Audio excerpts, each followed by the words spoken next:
Good morning. Welcome everybody to March 11th Urban County Policy Board. Pleasure to have everybody on board this morning. And if we could real quick, just go through and have everybody quickly introduce themselves and what jurisdiction they're representing this morning. Rebecca, would you go ahead and introduce people? Absolutely. Brian Crast. Hello, Brian Cass, representing the City of La Center. Chuck Green.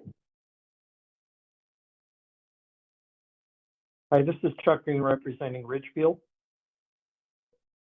David Scott. Good morning, Dave Scott, City of West Schuylkill.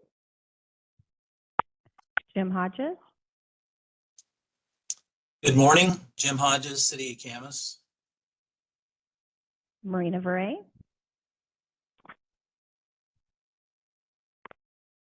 Marina Veray, County Yakult.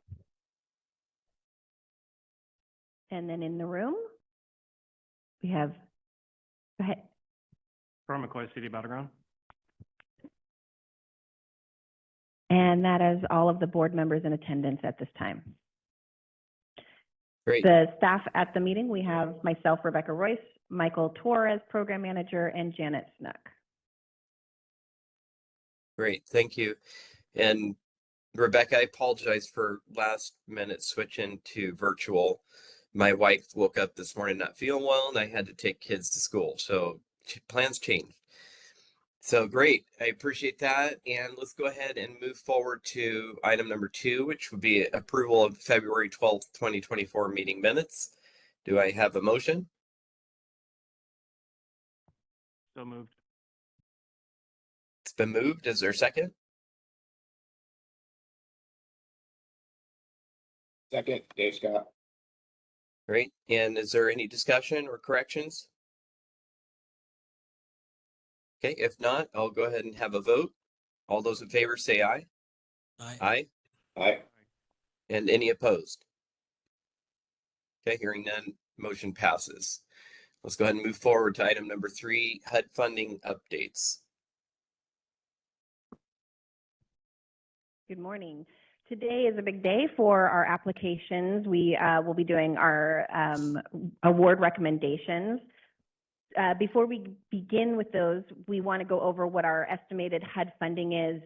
We follow or receive our funds from the U.S. Department of Housing and Urban Development, and there was a budget that was passed last week by Congress that will keep funding CDBG at the same level that we received in program year 2023.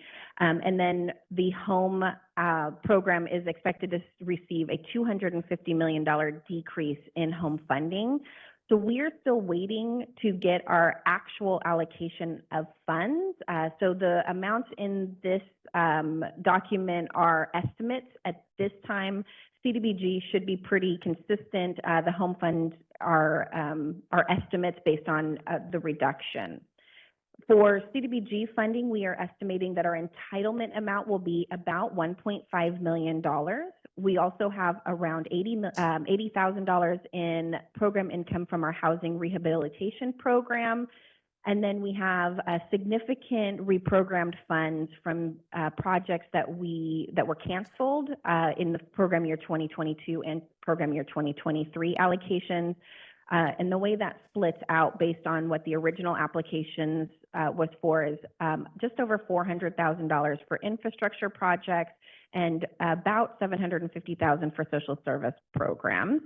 So our total amount of the available CDBG funds for program year 2024 applications is $2,783,954.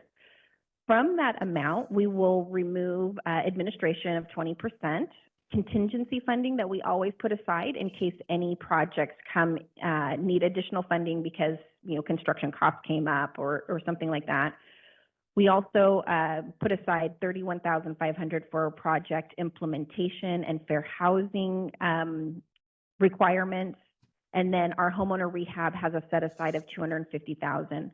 This year, we would like to make sure that they receive that $80,000 in program income. So we are recommending that they receive just over $330,000 through this funding round. The total amount of funding available for CDBG projects then is just over $2 million. For our home funding, again, this is an estimate looking at what we received last year and incorporating the $250 million national lower level of funding that's anticipated.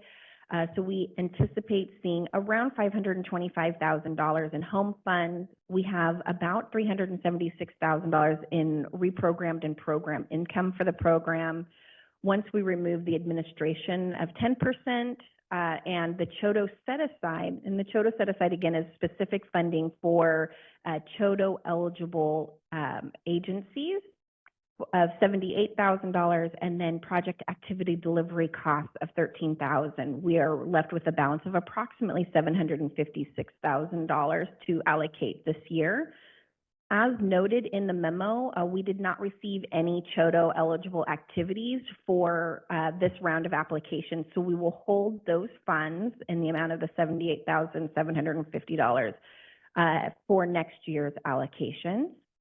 And then we also have some home ARP funding that is was unspent that had been allocated out previously and is unspent of $45,000 that we want to reallocate in this funding round. Any questions about the available funds? Rebecca, the only thing I would ask is, are there any changes and what are they compared to what we anticipated earlier? So we originally actually came out pretty close, except for the home funds. We originally allocated in the RFA when it was released $1.2 million for our public facility and neighborhood improvement projects and about $600,000 for the asset and economic development applications. And then for home or more the affordable housing and homelessness programs, we had estimated $850,000. So we're about $100,000 less there. But when we move into the award tables, you'll see that the original estimates were really close. Okay.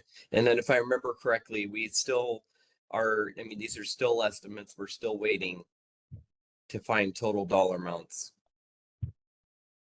Correct. So once HUD Congress fully accepts the budget, then HUD will work to do the entitlement amounts and then send us our grant agreements, and that's when we'll find out exactly how many dollars we have.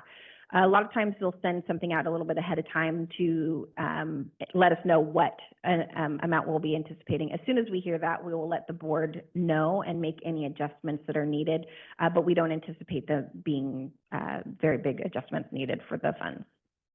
Great, thank you. Any other questions from the board? Okay, let's go ahead and move on. Are we moving to item 4 at this point?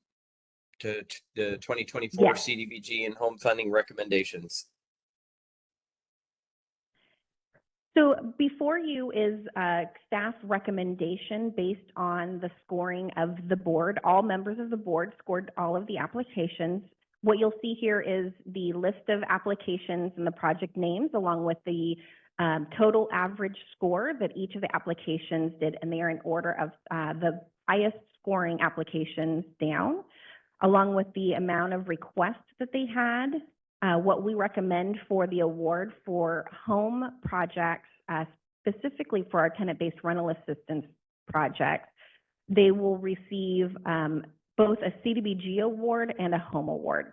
The home award is the rent assistance program, and then the CDBG award goes along with the home for the case management and support services. That's why you'll see those two amounts there. And then the Vancouver Housing Authority's application is eligible for home and the home ARP funding. So based on the scores, you'll see the YWCA Clark County came out on top with an average score of 97. Their request was $273,000 total. And so we recommend fully funding that application. Janus Youth came in at 95.25, and their total application was for $195,000. We recommend fully funding that. Lifeline Connections was next with 91.88, and we recommending that application. STAIRS, Affordable Housing and Stability TBRA program came in next, and there's funding. We would recommend fully funding that application. And then the Vancouver Housing Authority Weaver Creek project, we recommend funding with the remaining balance of the home award of $11,982, and then the $45,000 in home ARP award funding that we are reprogramming this year. The Salvation Army came in with the lowest total average score at 74.75, and at this time there is not enough funding for that application. Any questions about the scoring of these projects?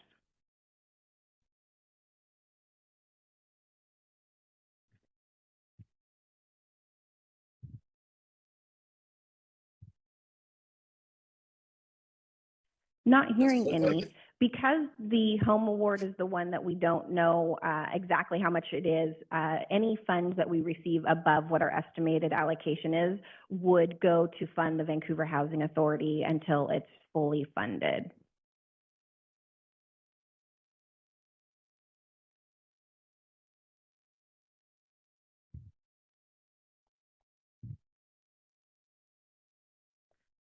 All right. And then one final note that we'd like the board to consider is we anticipate having some administrative dollars left over for the home ARP funding.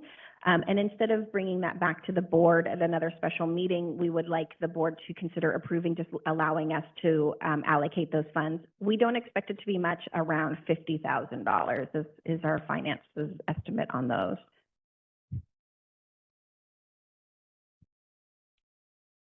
Okay. Is there any more for item number 4? So this is the first funding section, and Councillor Young, would you prefer to adopt each funding category separately or do one at the end? Well, that is a good question. I would open it up to the board to see what they feel. Do you want to go through each individual section, or do we want to just present all three sections, correct? Correct. Yeah, and then approve them all at the bottom. Any suggestions? Okay, then what I would say at this point, let's just go ahead and approve each one as we go through.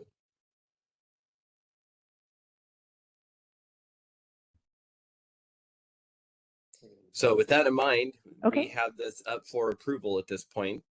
So, and are there any thoughts, any last questions that anybody has? Okay, sounds like there is none. Do I hear a motion for approval?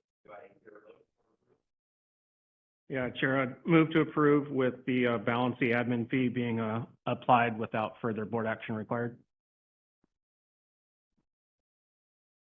Brian, I would second that. Great.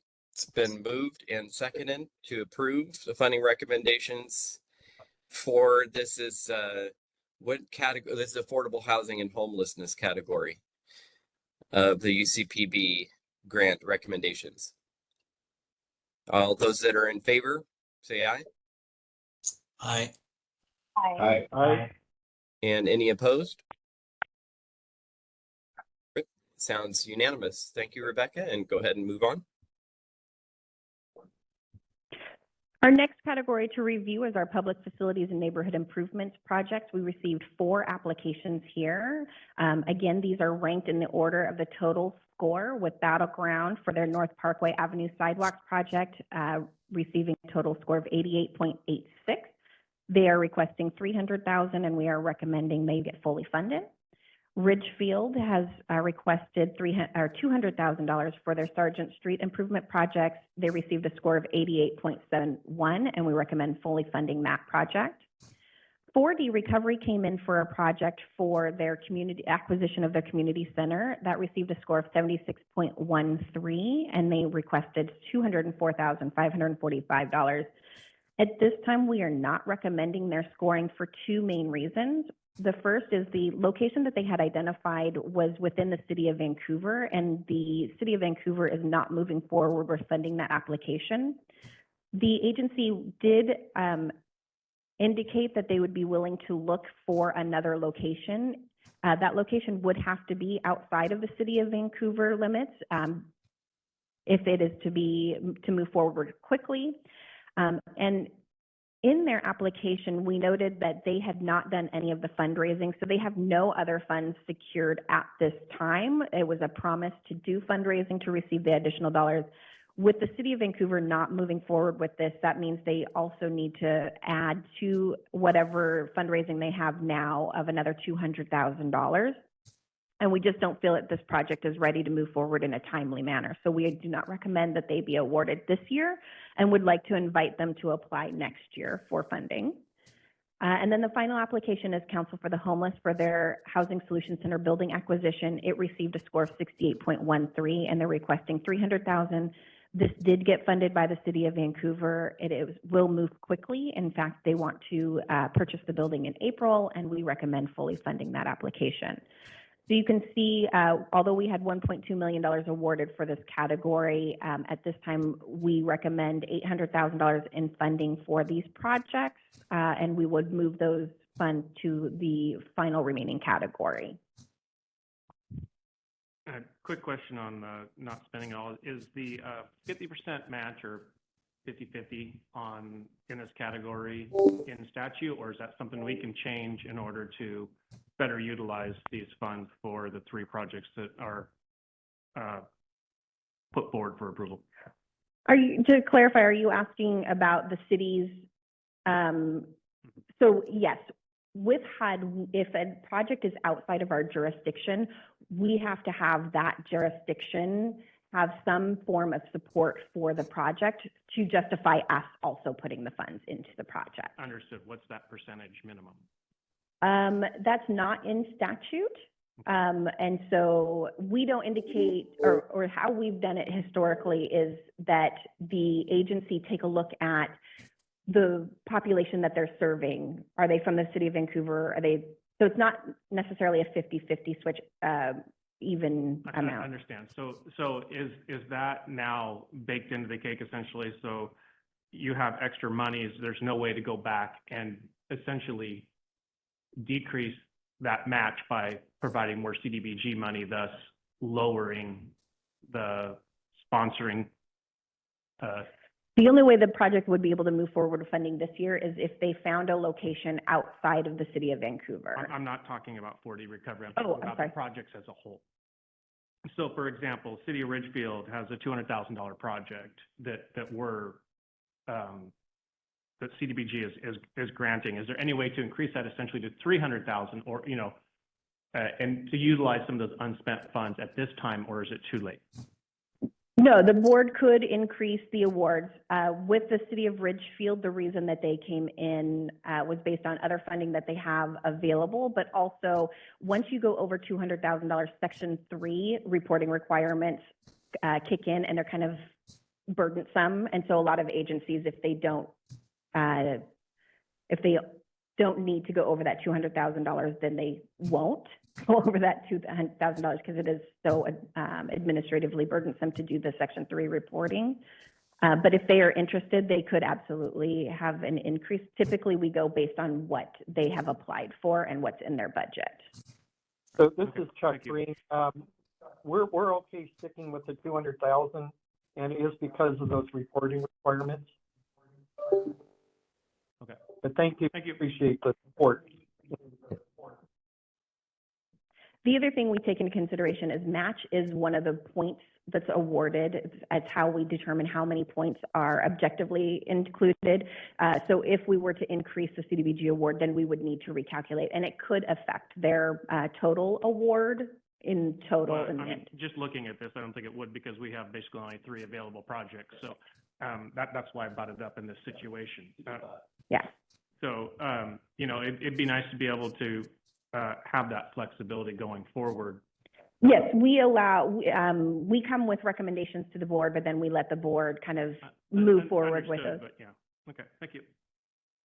Yeah, that is something certainly worth discussion. The one kind of concern that comes off the top of my head is our scoring was predicated or built on matching funding, things like that. So if, you know, if the initial application came through with a higher dollar amount, we may have scored it differently, potentially. Just one little thing to think about. Was that, by the way, just for the record, was that, who was it? Was that Troy that was speaking? Yeah, and I was just using Richfield as an example. I mean, just, Yeah. I would, my point would have been to do it to all 3 equally, but yes, it was Troy, thank you. Gotcha. Great, thanks. Excellent comments. Okay. Any other comments or questions at all? Okay. You know, I wanted this was an interesting one, I would say, with 4D recovery and some of the issues that were involved with it. You know, it's hard for me not to push that forward because it is a service that is so desperately needed in our community, but it wasn't quite ready this time. So, and I say this for all applicants, congratulate those that have been awarded funds, and we thank all of them that haven't and encourage them to apply again for the next round of funding. So with that in mind, I don't think there were any more comments. Do I have a motion to move forward as is indicated? Chair, move to approve the public facilities and neighborhood improvements as presented. Second. Great, it's been moved and seconded. Any other thoughts or comments, questions before we take a vote on these ones? Okay, hearing none, all those in favor say aye. Aye. Aye. Aye. Aye. And any opposed? Okay, and motion is successful. So let's go ahead and go to the third category. Rebecca, thank you. Thank you. The original allocation for the asset and economic development was estimated to be around $600,000, but because we received more funding, had more reprogrammed funding, we've increased this to include the total amount of award funds remaining for our CDBG and home funds. So that really makes the total amount $1,123,044. With that, we are recommending that we fund Evergreen Habitat for Humanity for their homeownership program. They scored 89.38 and are requesting $300,000. The Greater Vancouver Chamber Pathways to Opportunity Business Assistance Program scored 87.25 and are requesting $78,000. The Hispanic Metropolitan Chamber Latinx Business Assistance Program scored 83.88 and are requesting $130,000. Proud Ground Homeownership Assistance is also requesting $300,000. They received a score of 83.25. And Fourth Plane Forward has a BIPOC Business Assistance Program. They scored 82 points. They are requesting just under $300,000, and we recommend fully funding them. This provides a remaining balance of $15,673.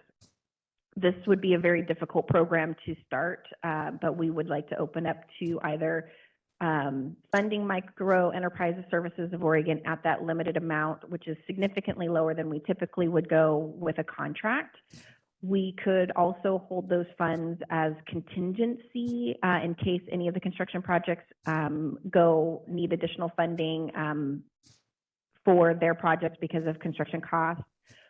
we could allocate these funds to another current project or application and increase their award. Or another option would be to allocate this remaining balance to our homeowner rehab program. The homeowner rehab program has recently changed to being a grant program, and they are seeing a significant increase in requests for assistance. If we were to move it to the homeowner rehab program, we feel that those funds will be spent quite quickly. Hey, what are everybody's thoughts on that? This is Dave. I like that last idea. That was to move that to the rehabilitation funding. Yeah. Okay, Yes. anybody else have any thoughts?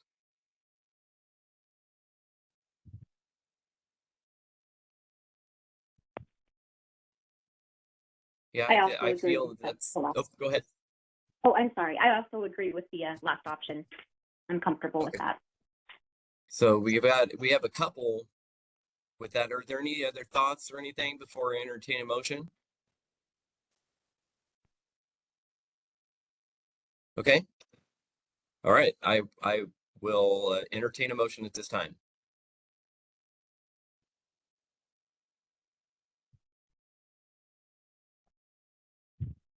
This is Dave. I move that we recommend the funding as shown on the slide and allocate the remaining balance of 15,673 to the rehab program. Second. Second, Troy McCoy. Okay, great. So it's been moved and seconded to approve as is shown and recommended by staff at this time, with the additional 15,673 to move to the rehabilitation fund. And any other thoughts or discussions before voting? Okay, hearing none. All those in favor, please say aye. Aye. Aye. Aye. And any opposed? Okay, motion passes. Thank you, Rebecca. I think that is the end of this item. Is that correct? Okay. Yes. Thank you, everybody. Again, So just one to- last time. Oh, go ahead. Oh, I'm sorry. So I just had a few, just wanted to let the board know the next steps. We will send award notifications out to our applicants. To get the Council for the Homeless project moving quickly, we need to do a substantial amendment to our 2022 and 2023 action plans. We will have a notice go out tomorrow to start a 30-day comment period, and we will be presenting the changes in a public hearing to County Council on April 2nd. We will also work on drafting the action plan for the 2024 year.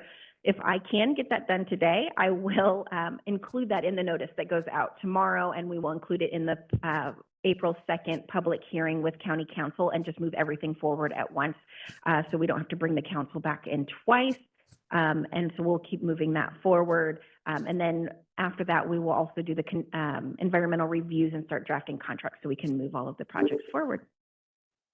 Great, thank you. And just wanted to say thank you again to all those that have applied. Congratulations to those that were successful this year, and we encourage you to reapply next year. We appreciate all that all these organizations do in our community, and our community would be much worse off without your help and your dedication to your cause. So thank you again. And also wanted to express my appreciation for staff at this time for all the work that they've put into this, as well as the board members and the time they've taken to vote in consideration on all the different proposals. So with that, let's go ahead and move into item number 5, which is last quarter, so October to December 2023, our quarterly report review. Thank you. So in front of you are the projects that were funded for our public facilities and neighborhood improvements. Projects have been moving along. The Camas Northwest 14th project in that last quarter of 2023, the construction was basically complete. We are moving forward with closeout documents for that.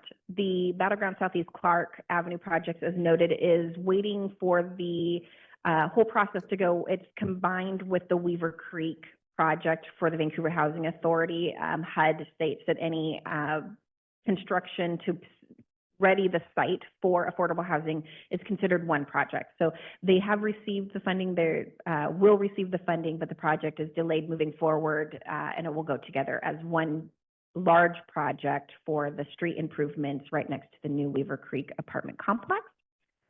Ridgefield, two projects, G Creek and Holland Elm have been awarded funding and will be moving along shortly, along with Battlegrounds for Northeast First Street project. Camas has recently rescinded their Northwest Benton Street improvements project, so you will see that removed from your quarterly reporting in the future. And then the Washougal Hamlet Park Basketball Court is being combined, their 2022 award and 2023 awards, and that should be moving along soon. Under the social service project, we have the social service building for Washougal. That project is done, and we are waiting on final, actually Section 3 reporting. And that once that's done, we can move forward with closing out that project. Lifeline Connections, the project was purchased, and that project is moving along. The invoice should be approved any time now. And then New Heights Clinic also rescinded their application, so you'll no longer see that in your quarterly reporting. I believe Chuck had a question. Yeah, thank you. It's just a kind of an update comment on the G Creek Loop. That actually is in design and permitting right now. We're finding that the permitting stage is a little bit more intensive than we originally thought. So we are moving forward with permitting right now. And once we get through that process, we'll be then seeking to start utilizing the CDBG funding on that project. And I'll be working on the environmental review for that project shortly. Yes, looking forward to it. Thank you. Under our asset and economic development programs, the projects have been moving forward. The Hispanic Metropolitan Chamber's 21 award, that program is complete and they served 50 clients. Mercy Corps Northwest 21 award, they served 18 individual development account clients, 40 clients with technical assistance, and 16 businesses with marketing assistance, and that project is complete. The Proud Ground 21 award for homeownership assistance, during this quarter being reported, they had 2 homes purchased, and a final home was purchased in the first quarter of 2024, so you'll see that update on the next quarterly report. The 2022 Hispanic Metro Chamber Business Technical Assistance Program is underway, and they have served 21 clients to date. Through this quarter, Mercy Corps, they requested to end their program early at the end of 2023. So this will be the last report you see from this agency. They are no longer providing services in Clark County. But during the 6 months that they were operating their 2022 award, they served 67 clients with a variety of IDA and business assistance services. And then Proud Ground is moving forward with their 2022 awards. So you'll see those updates coming in future quarterly reports, along with the Hispanic Metro's 2022 award. They have now finished their previous funding and are moving forward with the next round of funding. And then Proud Ground also has a 2023 award. They have indicated that they will have all of their 2021, 2022, and 2023 awards spent by the end of this calendar year. Under affordable housing and homelessness, Central Park Place, the construction is complete on that, and they are working on project closeout documents. And then the second step, housing market rate unit acquisition, they received 2022 and 2023 awards, and they were waiting for state funding for that project. And our tenant-based rental assistance programs were just awarded to start January 1st. Under our COVID-related funds, CDBG COVID response, the Greater Vancouver Chamber, their program was set to start January 1st, and so you'll see that in future reporting. And then our home ARP awards, most of it went to tenant-based rental assistance programs. The Janus Youth Lifeline and Share programs completed at the end of 2023. Janus served 15 households, Lifeline served 6 households, and Share served 25 households. Salvation Army and the YWCA programs got a late start. They were brand new to doing tenant-based rental assistance, and so it took a little longer for them to get started, and they both requested extensions through September of 2024.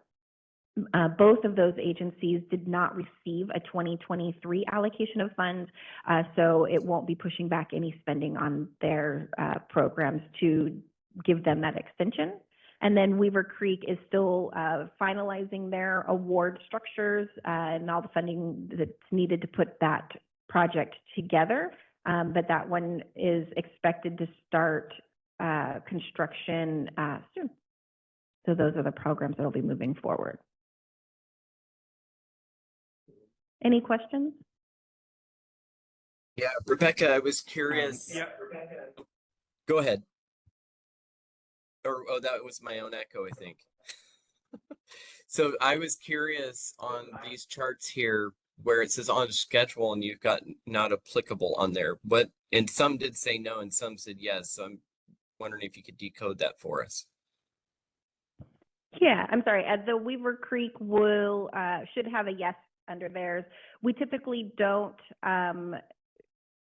indicate if a tenant-based rental assistance or other programs are on schedule or not, because we typically have a set time frame for them to operate their programs, the January through December time frame for the programs for the year following the award of those funds. The on schedule is more indicative of construction contracts, and if they have been moving forward. In our Urban County Policy Board funding guidelines, CDBG funded applications should be moving forward within 9 months of allocation. And so this is kind of to help you be able to understand if they are moving forward in a timely manner. Great, thank you. Are there any other questions? Yeah, Chair, I had two of them quickly. I was wondering if next year when we do this, if we could have the updates before the awards. It might have changed, or I might have made a motion on the Hispanic Metropolitan Chamber. I understand when some agencies have trouble with capital projects and environmental permits, but it seems to me if it's just business technical assistance and we're 2 to 3 years behind on spending the funds, I probably would have been in support of adding them funds this year.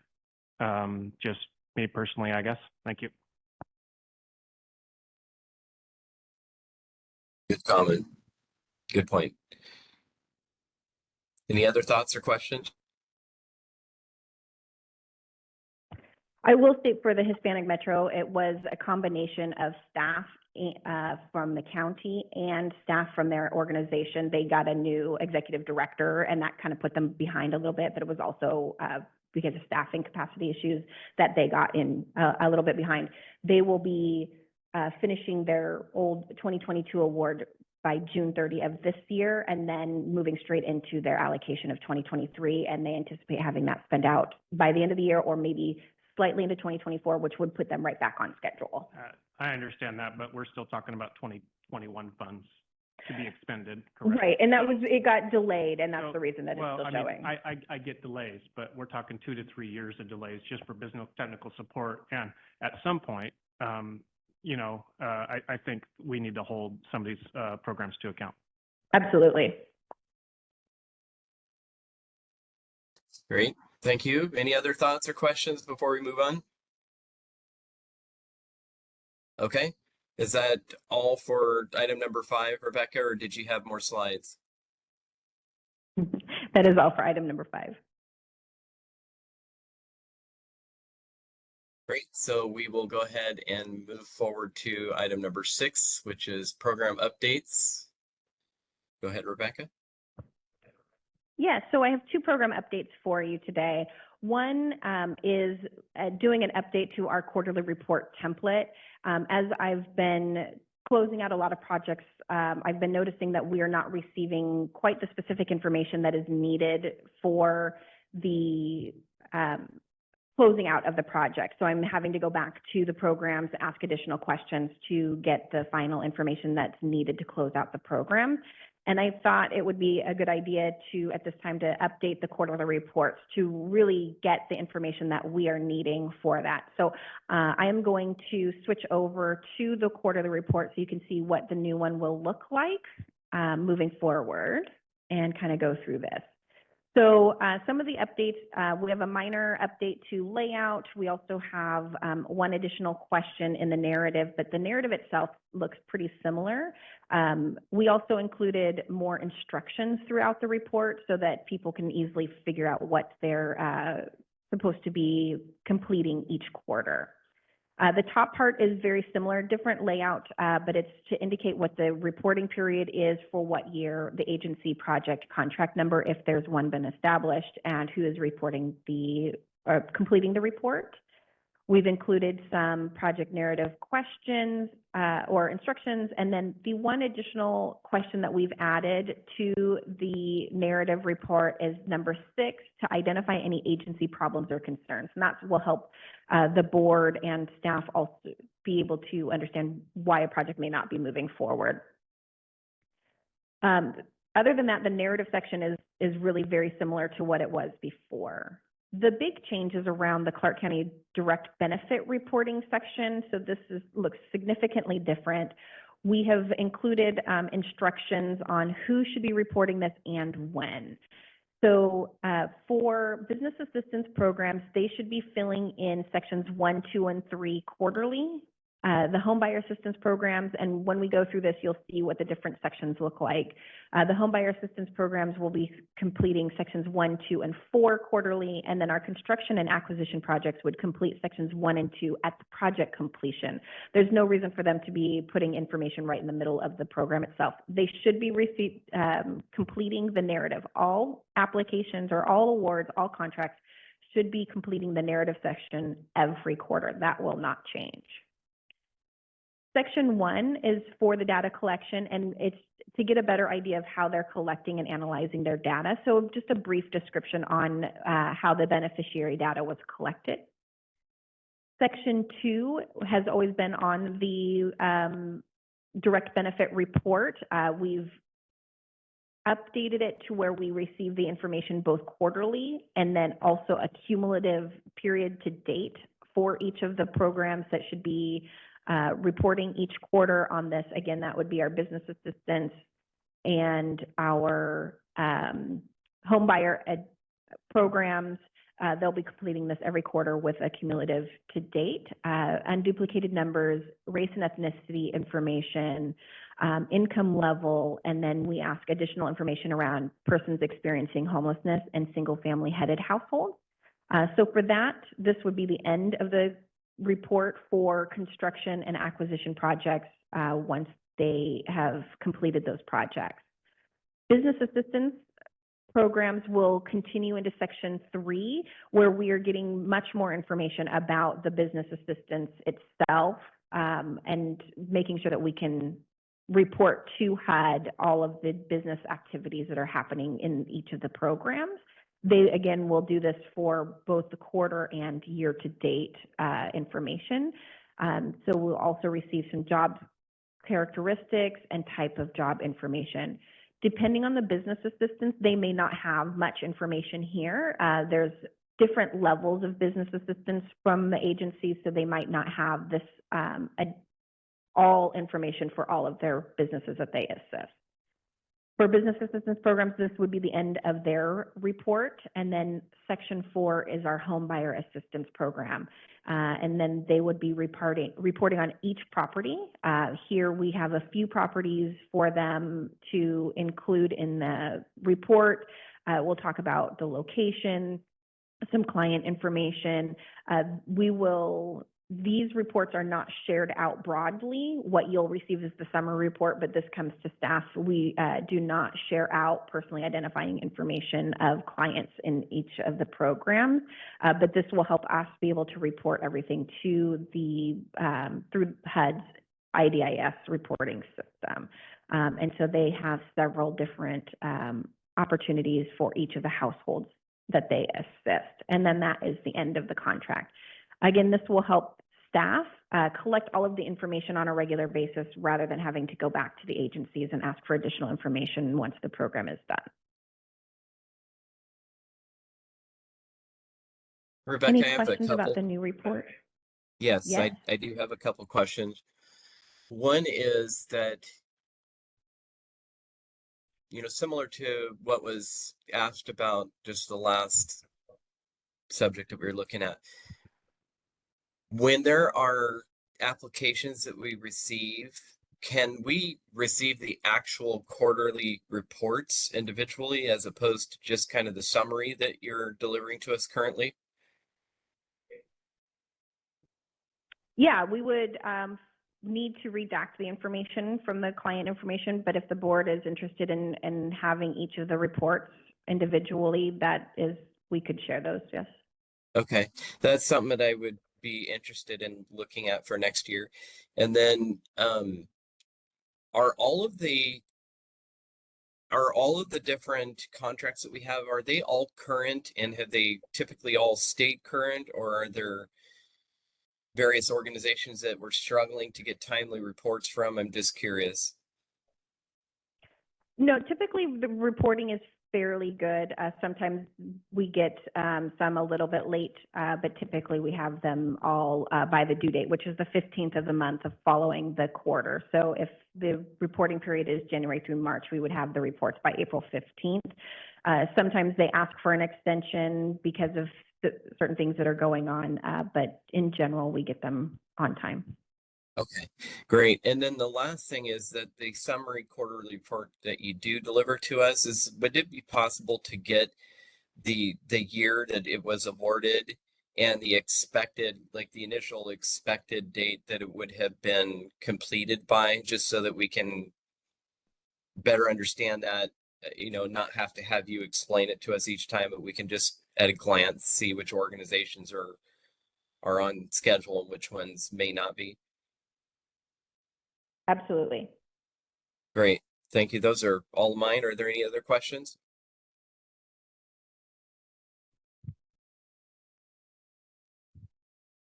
Okay, go ahead, Rebecca. Thank you for the suggestions and the questions. Our second update is around the CDBG proposed rule.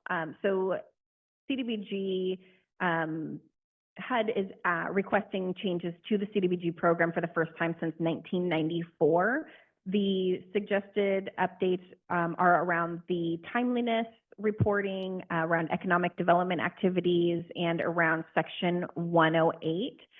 There's some very specific things that have been suggested and recommended for the proposed rule, and not too much will impact us as we operate our programs, but I wanted to make sure that you were all aware that there are changes coming to the program itself. The program HUD is accepting comments on the proposed rule right now. So if you're interested in reviewing, I've put a link here. I can put it in the follow-up email so it's easy to get to so you can see the proposed rule. HUD is also doing listening sessions on the proposed rule where people can make comments directly to them through that venue. The final listening session, I believe, is next week.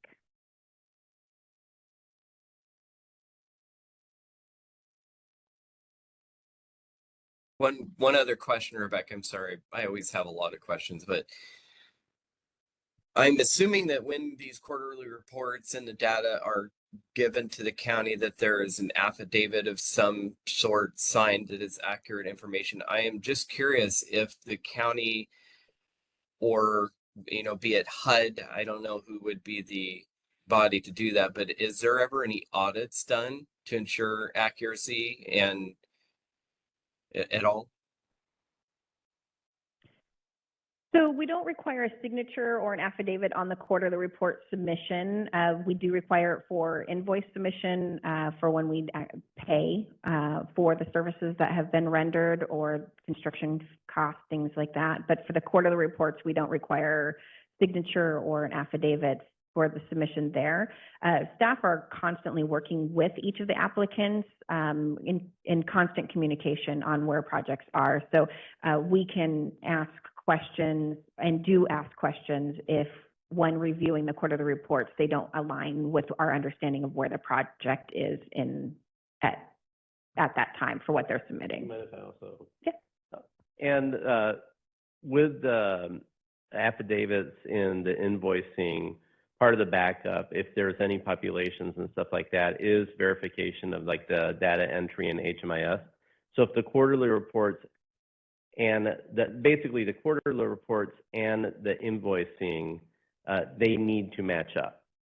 So even though we're not also requesting an affidavit signature on the quarterly report, we are already receiving it for payments and expenditures, and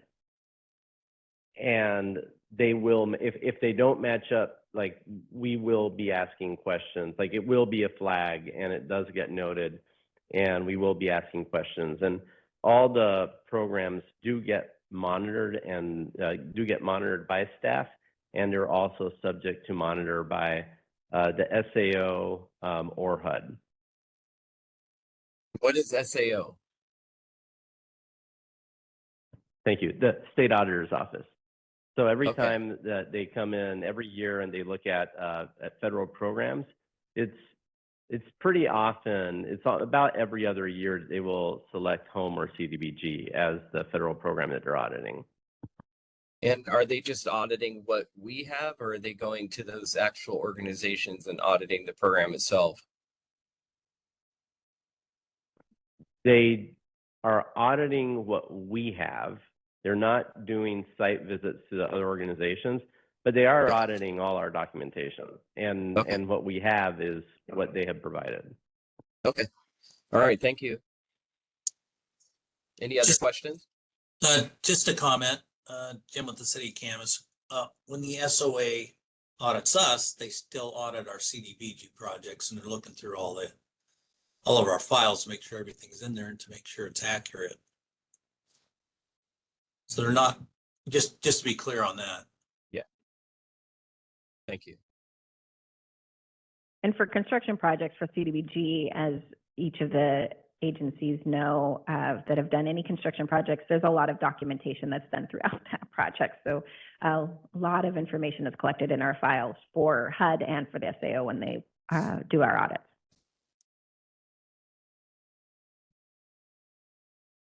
Okay.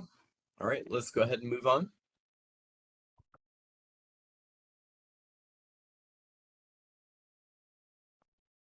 One more program update that we have is for the Central Park Place. They had flooding due to some frozen pipes bursting. This actually affected an entire wing of the building, a total of 37 units. And we just wanted to bring this to the board's attention so that you are aware of what was happening, because we did recently fund construction at the site. The tenants have been relocated to other VHA-owned units. Some were able to just move into a different unit of the same building. Some were moved to an off-site, other-owned VHA site. All units have been demolished down to the studs to ensure that there's no mold or mildew issues.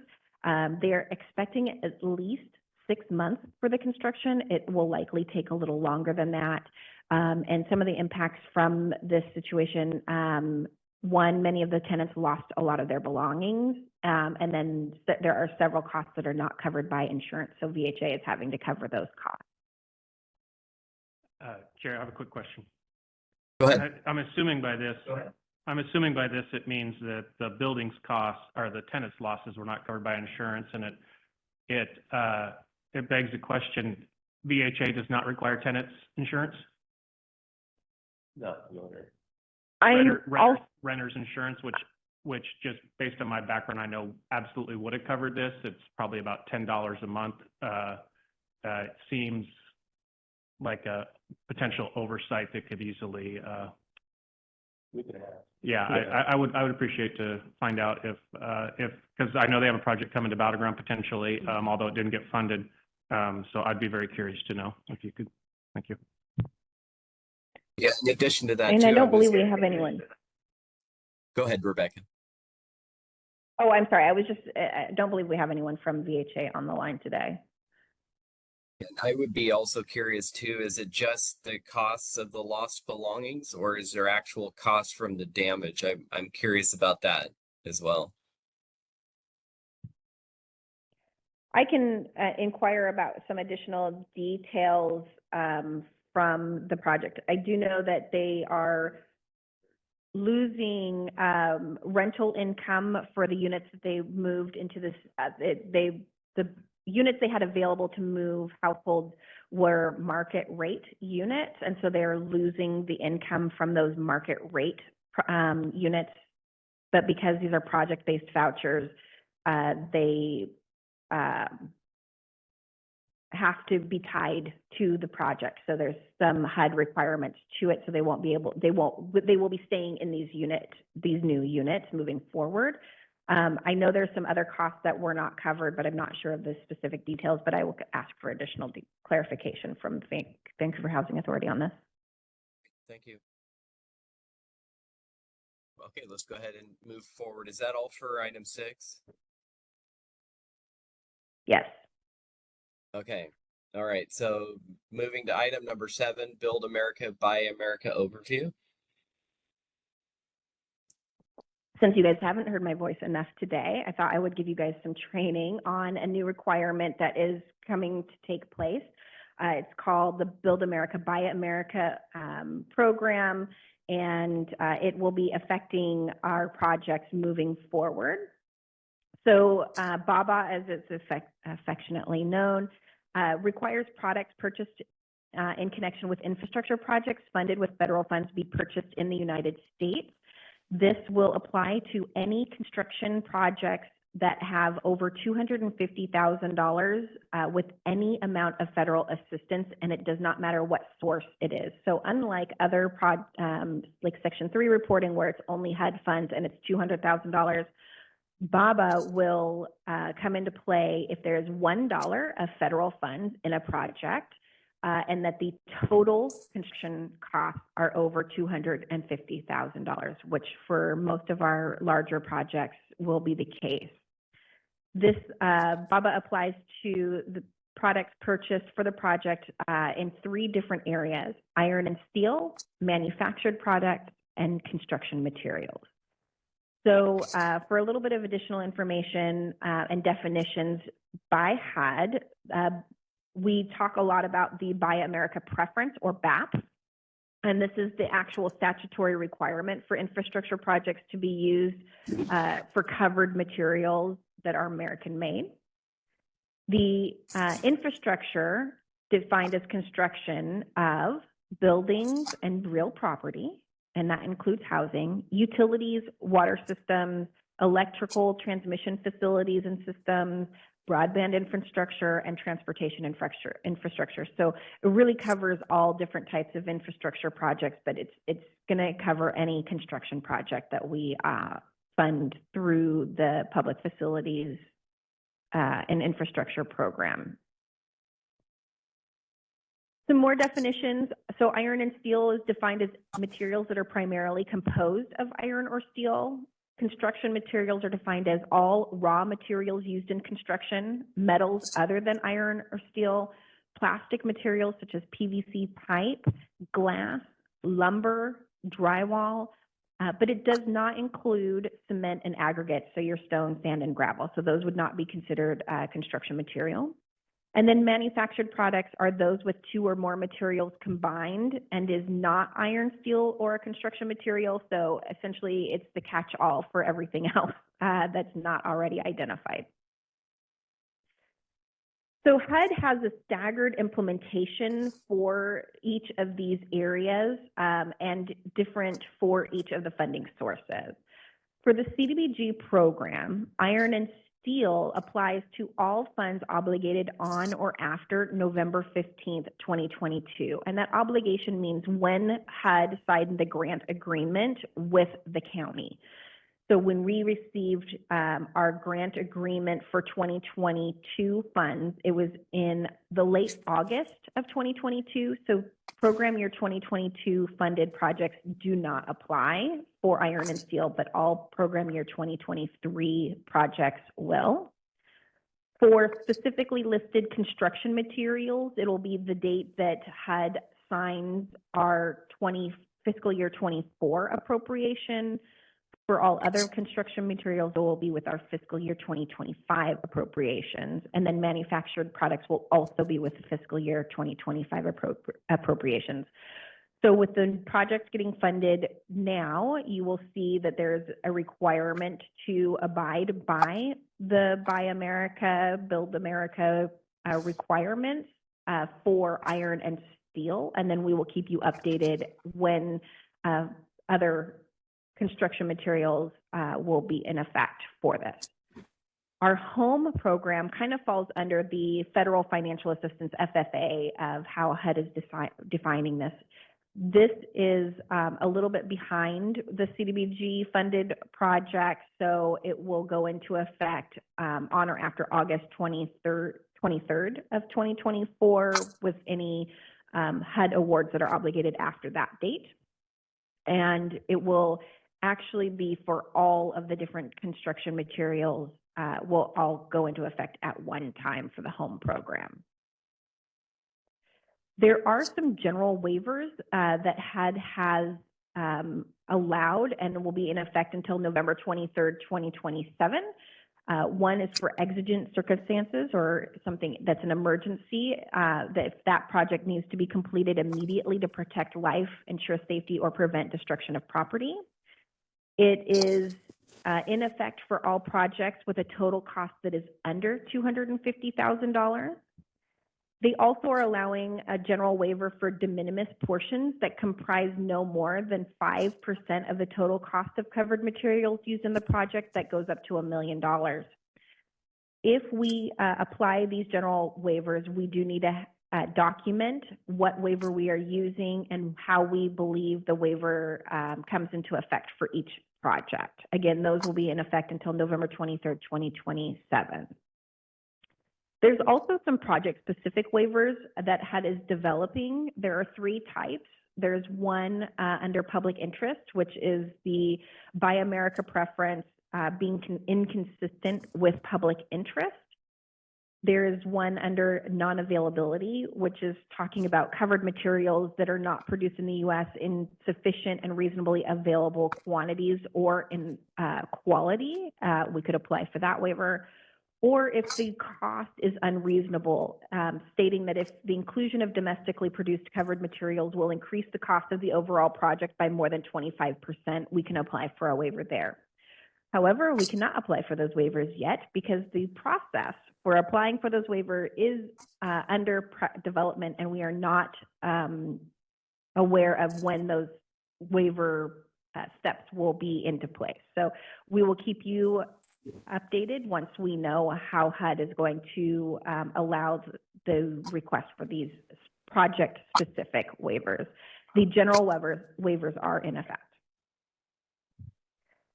So our current status right now, as of today, the Buy America preference applies to infrastructure projects with CDBG funds obligated on or after November 15, 2022, and contain iron or steel and have a total cost greater than $250,000. As of today, the Buy America preference does not apply to infrastructure projects with CDBG funds obligated before November 15, 2022, and that includes reprogrammed funds and program income. And we have quite a bit of that right now, so most of your projects won't see a specific requirement for this quite yet until we have spent out those previous dollars. We do not have to do the Buy America preference for any projects that do not contain iron or steel. So sidewalk projects would not have to move forward with the Buy America preference at this time. If the total project, again, is under $250,000, and again, that's total construction costs, not just the federal requirements or federal funding. And then projects that qualify for another general waiver obviously would not be required to move forward with the Buy America preference. However, you will see in your contracts, HUD is requiring us to put this in all of our contracts now, the specific language saying that we will follow and that all of our subcontractors will follow this. In your contracts, you will note that it will indicate for you to include this specific language in your contractor contracts, and then they will need to include it in their subcontractor contracts. So please make note of this language and add it to any templates that you have moving forward. Even if the Buy America preference doesn't come into play for that specific project, HUD wants to see this language in the contract so that it is identified that we have at least taken a look at the requirement to assess if it is part of the project. The HUD is doing a request for information on the Buy America, Build America, Buy America program. They started February 13th to get public feedback to enhance the BABA implementation, to understand the market readiness, and to foster domestic supply chains in housing infrastructure development.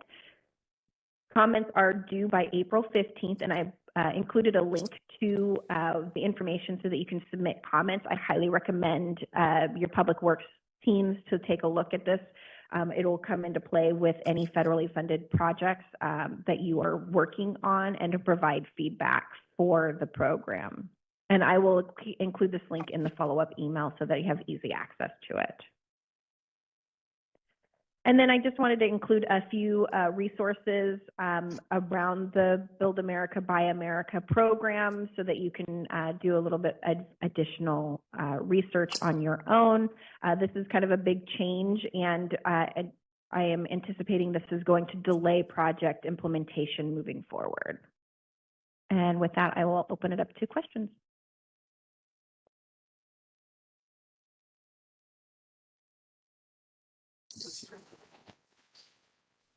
Okay, I've got a question.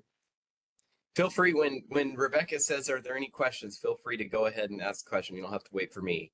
But I was curious. So this, just from my own personal perspective here, being a general contractor, I wouldn't even know the first thing about how to make sure that I remain in compliance with this. Because it is, I mean, it's, how do you know, especially when you go to a Home Depot or something and you buy 50 different items, how in the world are you supposed to know where those are sourced from? So I'm curious, I'm not as concerned with the larger or jurisdictions, cities. They will figure it out. They have the staff capacity to figure that out. But some of the smaller organizations and nonprofits that are working through these things, how are they supposed to stay in compliance? Are we going to really work with them directly, our staff, to make sure that they are aware of all the resources that can help them with that?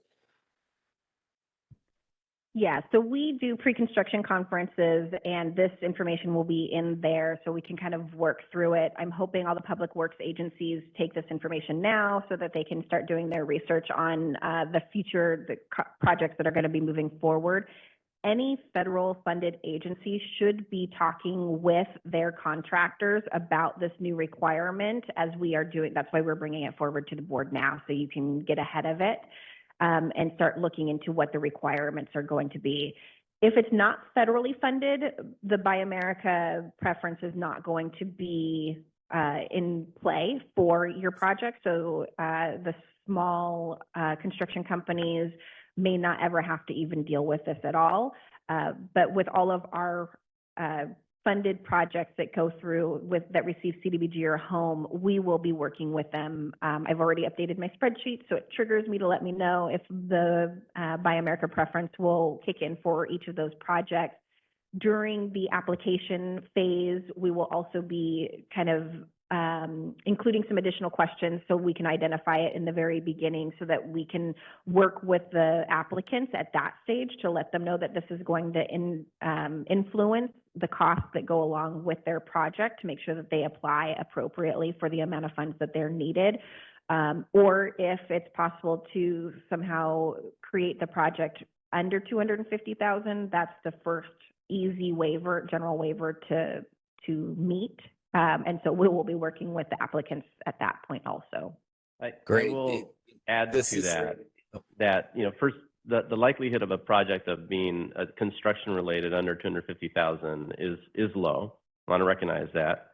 And acknowledge, Councillor Young, I think you make a very good point, and we will absolutely do everything we can to educate and familiarize applicants to the requirements and providing any technical assistance that we can. But to your point, in terms of figuring out how do I implement and make it work from the standpoint of a general contractor, a project manager, our ability to provide that kind of technical assistance is almost non-existent and non-existent. And our capacity, staffing-wise, is also extremely limited. So we are really set up to educate about the administrative requirements that come with the funds and verify compliance, as opposed to provide the implementation technical assistance around construction. So that is a barrier.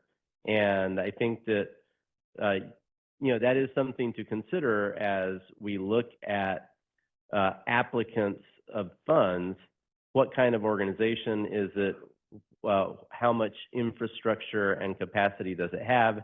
And are they really going to be capable of managing federal funds or projects that are over $250,000 that have any level of federal funds?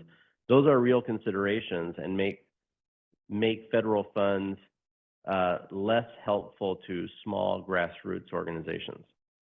Yeah, that was going to be my comment. Is I appreciate the intent behind requirements like this. It certainly helps the American economy, but at the same time, it's those small organizations that you're throwing up big barriers to.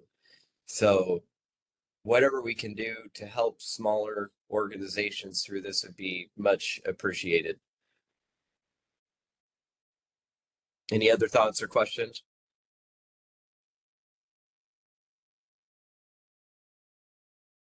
So this Okay. is Chuck Green. The couple things, on my previous career, before Richfield, I was a consultant, and I wrote a white paper on this act for a project in St. Helen, and so I can make that available. Also, WashDOT had a list of products or materials that were either compliant or not compliant that they developed over a year ago, and they continue to update. So there is some guidance out there. I know for our projects, the ductile iron pipe that we use for water projects and in some cases stormwater pipes will be subject to this, but also there is a program in place called Certificate of Material Origin that does help with identifying if it is compliant with the BABA or not. So for those, I would suggest maybe we pull together a working group that involves somebody from WashDOT who can help provide some guidance on this. The biggest roadblock, or I guess speed bump, I won't call it roadblock, that I see is in the manufactured products, because that's a little bit more complex as to how you can demonstrate compliance.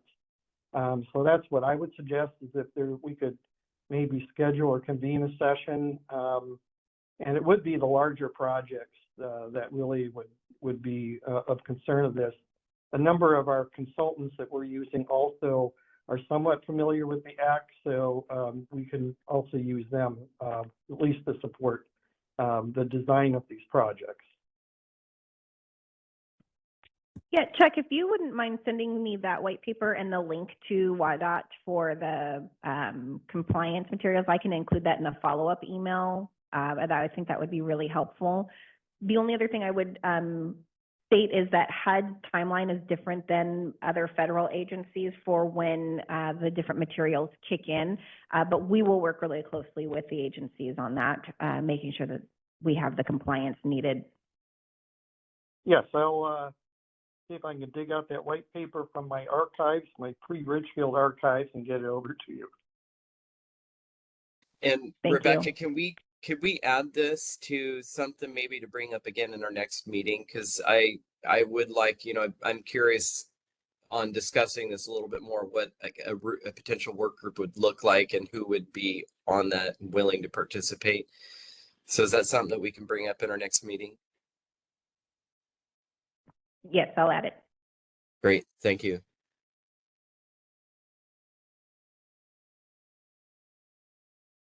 I think Chuck just volunteered his time.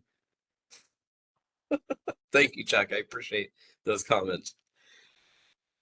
Okay, any other thoughts before we wrap up?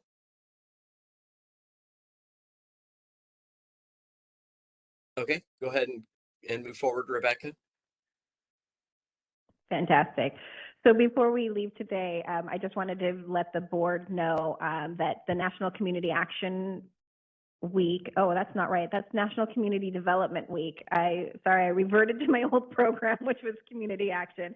National Community Development Week is April 1 through 5, so that is coming up. This actually is the 50th anniversary of the community development programs, so it's kind of a big year. We are putting forth a proclamation for the county council to sign. So Councilor Young, you'll be seeing that soon. And we highly recommend each of the cities do a proclamation. I can send out the information. There's a template that the National Community Development Association puts together. We are also working on a bunch of social media posts. Some of you may remember seeing an email from me asking for before and after pictures of projects so that we can kind of celebrate the work that has been done over the last 50 years here in Clark County. And so please work with your communications departments to celebrate community development here in Clark County and in your small cities. Great. Thank you. Appreciate the presentation today and appreciate the work of everybody on the board and staff and those in the community.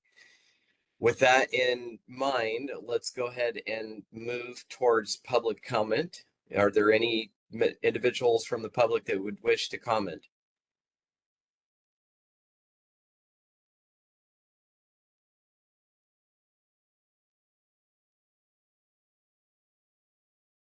Okay, not hearing that. Is there any last thoughts or comments from the board for the good of the order? Okay, not hearing any, we will go ahead and adjourn and we will see you next meeting, June 11th. Take care, everybody. Thank you. Thank you. Thank you, Thank everyone. you. Thank you, everyone.